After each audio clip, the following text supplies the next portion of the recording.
Për sa u përket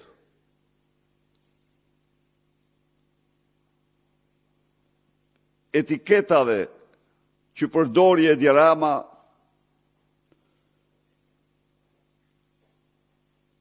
unë i them kaq, që ka futur vendin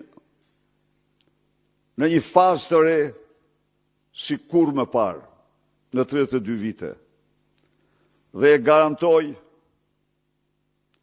se mira shqiptar që e kanë tashmë të qartë se kanë tek Edi Rama armikun e betur të votës së lirë, nuk do t'ja falin kur ati këtë farsë elektorale. Sikundër,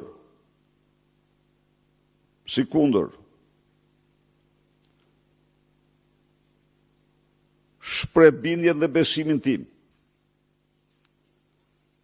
se raporti i komunitetit ndërkombëtar kundër të cilit Edi Rama po paguën shuma të jashtëzakonshme për ta ndryshuar, telefonatat pafundme,